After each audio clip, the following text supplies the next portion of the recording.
안녕하십니까.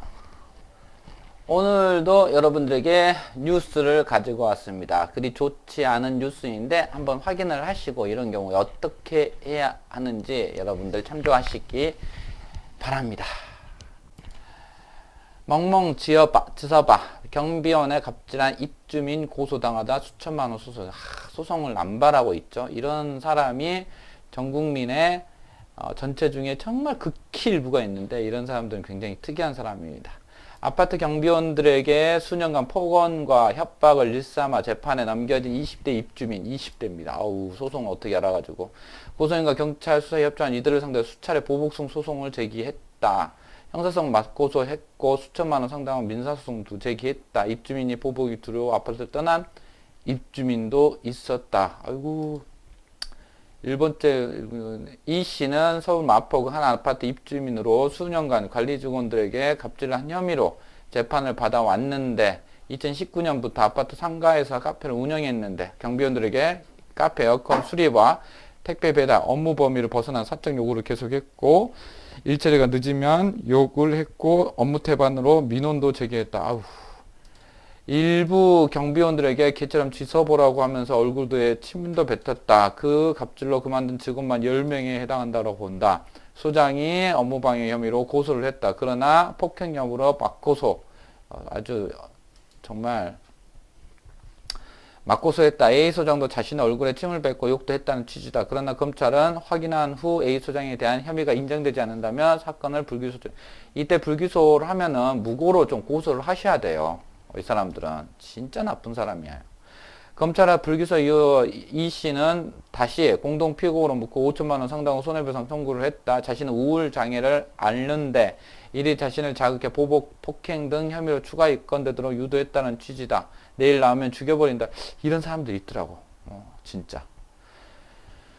1천만 원 상당 손해배상 허위로 진술했다라는 것입니다.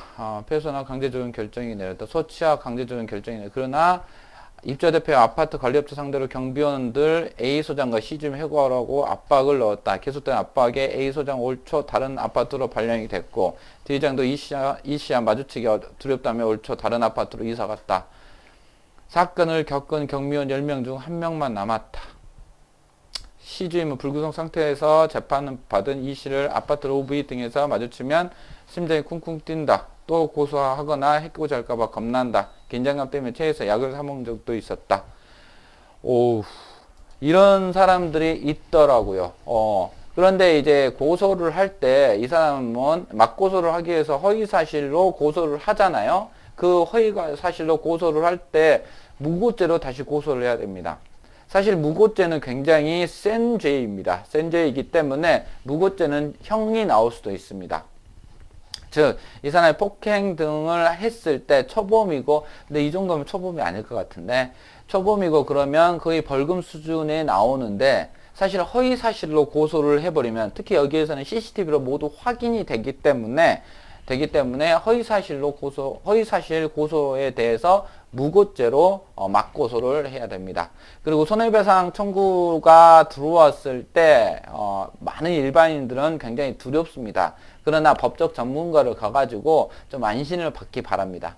이런 뭐 정신적 손해다 막 그런 것들에 대해서는 5천만 원, 최악의 경우도 5천만 원 나오지 않습니다. 우리가 누군가를 때려가지고 그 사람에 대한 그 사람이 손해배상 청구해도 그 사람 입장에서는 치료비 상당과 이자료가 100, 200 정도밖에 안 됩니다. 하물며 이 사건 같은 경우 5천만 원 수준은 당연히 얼토당토 안 하고 사실 손해배상 자체가 인정되지 않을 가능성이 정말 커가지고 이 사건에서도 뭐 소취야 요구를 했다고 하잖아요. 그런 것처럼 걱정하지 마시고 대처하시기 바랍니다. 물론 변호사 생활하면서 한 두세 번 정도 이런 사람을 본 적이 있는데 쉽지 않더라고요. 여하튼 현장에서 고생하시는 관리소장님, 관리 경비 직원분들 수고하십니다. 오늘도 좋은 하루 되십시오. 권영필 변호사입니다.